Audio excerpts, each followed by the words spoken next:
Estamos de acuerdo que cuando, en época de vacas flacas que abundan en este país, hay que agudizar el ingenio. Ujú. Y bueno, a veces cuando el Estado no da respuestas o no se le ocurren demasiadas cuestiones, aparecen las ONG o algunas fundaciones en que tiran alguna idea que suele ser potable. Y Sí. estaría bueno que alguna vez se recoja este tipo de iniciativas, como la que tiene el Centro Mariano de Investigación Social, que presentó este martes un informe sobre los efectos regresivos de eliminar el impuesto al valor agregado, el IVA, sobre los alimentos, y propuso reintegrar la carga correspondiente a ese tributo sobre las compras que las familias de sectores vulnerables realizan a través de billeteras virtuales. Para hablar de esto y algo más, estamos en contacto con Edgardo Dainotto, coordinador del Centro Mariano de Investigación, el CEMAIS, de Córdoba. Señor Dainotto, buenas tardes. Jorge Ferradas de Santa Fe le está hablando. Hola Jorge, muchas gracias por llamarnos. Saludos a tu audiencia. Bueno, Gracias. muchas gracias. También estamos con Mechi Terán y Gustavo Sánchez Romero, Buenas que es tardes. nuestro especialista económico. Gustavo, si querés romper el hielo. No, me llamó la atención. Buen día, Edgardo. ¿Cómo le va? Gustavo es mi nombre. Hola, hola. Me llamó la atención esto primero de la definición, lo cual me parece muy bien de considerarlo un impuesto regresivo, ¿no? Los impuestos regresivos son aquellos que gravan el consumo, que afectan a la mayor cantidad de la población, especialmente a las más vulnerables. Pero me llamó la atención en la presentación de Jorge cuando habla de recuperar el efecto regresivo, me pareció que Sí. decía. ¿Puede ser o me estoy equivocando? No, mira, justamente lo que nosotros proponemos es Todo lo después de contrario. estudiar, decime vos que tenés más vocabulario Ah. y después le ponemos nombre. Bueno. Pero yo te cuento la idea y sobre eso charlamos y le damos nombre porque a veces los nombres también impiden ver la idea, ¿no? Ujú. Mira, nosotros hemos estudiado que el IVA ya tiene exenciones por 195.000 millones de pesos. O sea, entre las exenciones que tiene la leche, carne, pan, etcétera, todos estos alimentos que consumimos absolutamente todos los argentinos, lo que el Estado deja de recaudar es casi 200.000 millones de pesos. Lo que uno primero piensa es, claro, como las familias más vulnerables son las que más gastan en porcentaje de sus salarios, de lo que reúnen en alimentos, esas exenciones sobre todo favorecen a las familias más vulnerables. Y no es así. La encuesta permanente de hogares, que se hace sobre casi 30 millones de argentinos, dice que la mitad que menos gana de esos 30 millones consume el 30% de alimentos. ¿Sí? De sus Del ingresos. total de lo que se De sus ingresos. de todo. No, la bocha de guita que se gasta en Argentina en comer, la gasta la mitad, el 30% lo paga la mitad. Ujú. El otro 70% lo consume el otro 50%. O sea que los que ganan más consumen un 70% de todos los alimentos. El 50% que gana menos consume el 30%. Ujú. Entonces, ese impuesto que no se cobra beneficia principalmente a ese 50% que gana más. ¿Se entiende? Claro, usted De me dice esos que la 200.000 exención que se hace sobre determinada industria no se termina trasladando al consumidor más vulnerable, sino al que tiene más ingresos. En un 70% lo aprovechan la clase que gana más. Claro. El 50% de la población que gana más es la que consume un 70%. Por lo tanto, la exención, porque todos consumimos el mismo pan, la misma leche, la misma carne, etcétera, termina beneficiando a ese 50% Bueno, que gana más. Edgardo, esa sería una variable cuantitativa. Está muy bien lo que dice. Pero también hay una variable cualitativa. Por ejemplo, Sí. que si yo gano La más, variable- si yo gano 100 y una persona gana 30, el impacto de ese 21% o del el valor que tiene el alimento por alguna sección va a ser mucho menor en los de mayor ingreso que en los de menores ingresos. ¿Se entiende Así lo que es. digo? Muy bien, totalmente. Entonces Y por tenemos eso un nosotros beneficio no decimos- cuantitativo y un beneficio cualitativo para los sectores más ricos. Exactamente. Entonces, para transformar tanto cualitativa como cuantitativamente el beneficio solo para las familias vulnerables, ¿sí? Nosotros lo que proponemos es que no haya exenciones, y un paréntesis acá, acordate que cualquier exención produce una cadena de negreos y de trampas que los argentinos somos bastante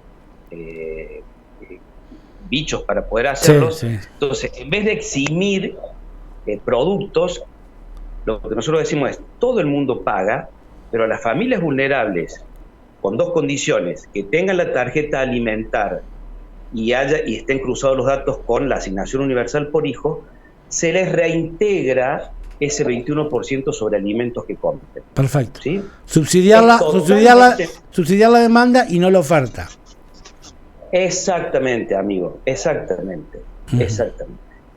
Y sectorizar, porque todos, incluidos nosotros, te vamos a decir, che, mira que esto es difícil, crear una billetera virtual para 7, 8 millones de hogares.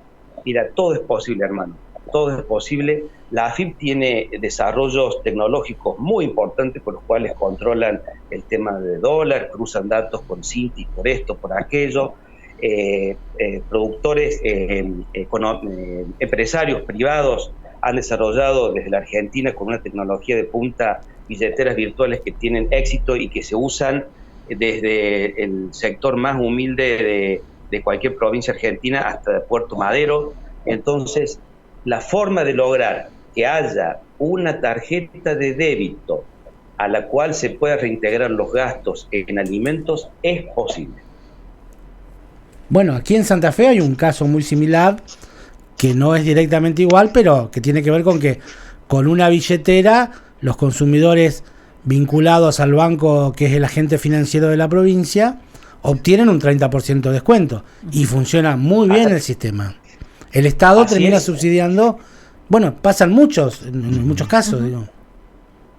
Así es, pero si querés tomar también para montos menores, existen billeteras virtuales que trabajan con 3 o 4 millones de clientes.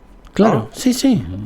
Y acá estamos hablando de hogares, por lo cual, o sea, por una sola tarjeta podés abarcar 5 personas, que es más o menos el promedio que tienen las familias de menores ingresos. ¿Sí? A ver, yo le hago una consulta porque yo no, la verdad que no lo tengo claro, pero me parece que habría una dificultad.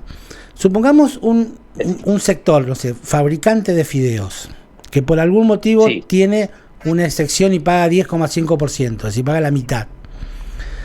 Ese IVA se va descargando en cascada hacia todos los eslabones de la cadena, porque en algún momento hay uno de los eslabones que le resulta muy complejo pagar la totalidad de ese valor. Entonces todos terminan descargando el 10,5 a la cadena siguiente, al eslabón siguiente. A vos y a mí, que somos consumidores. No, a nosotros no. Pagando el consumidor. Claro, lo termina pagando el consumidor, pero hay, por ejemplo, el transporte. Vamos a poner una cadena de fideo. El que produce el trigo, la harina, el transporte, la nafta, y llega hasta el paquete de fideo. Se termina trasladando ese impuesto del 10,5 al fideo, porque en algún momento algún sector no pudo pagar el 21. ¿No estaría resquebrajándose ahí la cadena y se terminaría quebrando por el eslabón más débil? Te agradezco la pregunta. Justamente nosotros decimos que no tiene que haber exenciones. No tiene que haber exención. Se le devuelve, todos pagan. Se le devuelve solo a las familias que son portadoras de esa billetera virtual o de esa tarjeta de débito. Entiendo. Usted habla del consumidor. Pero, por ejemplo, vamos a suponer... No hay las exenciones. Yo levanto las exenciones. Claro, sí, todos pagan el 21. Pero en algún momento, un eslabón de esa cadena pidió pagar la mitad porque no podía pagar el 21, porque se fundía. Por ejemplo, no sé, le digo algo. El fabricante, el productor de trigo, qué sé yo. ¿No se estaría quebrando ahí la cadena y habría un problema mucho mayor en la economía de un sector que ya no podría abastecer al consumidor de ese producto? Pero es que no quiero yo meterme en este razonamiento tuyo, que me parece impecable. Lo que me parece que no estás terminando de asumir es que nosotros no queremos que haya exenciones, porque las exenciones hacia atrás terminan o generando negreo cuando la persona no la puede descargar en el consumidor final. Es lo que pasa en los fideos concretamente. Vos cuando tirás hacia atrás el 10,5% que no podés descargar en el consumidor final, estás en peores condiciones que otros para competir. Por eso pedís a la cadena, al eslabón anterior de la cadena, que te negree, que no te cobre, claro. que no te dé factura.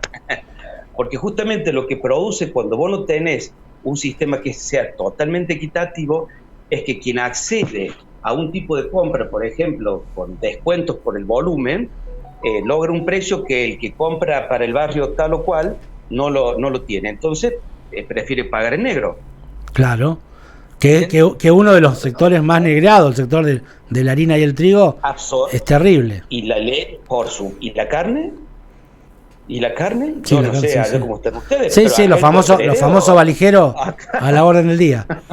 Bueno, Edgardo, pero entonces la pregunta es, ¿usted han estudiado entonces que eliminar las exenciones no afectaría ningún eslabón de la cadena y favorecería sin dudas al consumidor de menor ingreso a través de un sistema integrado tecnológico que le reintegre al consumidor este IVA que lo afecta directamente? Así es. La idea básica es esa, porque además acuérdate que estamos en un proceso de desfinanciamiento legítimo del Estado, ¿no?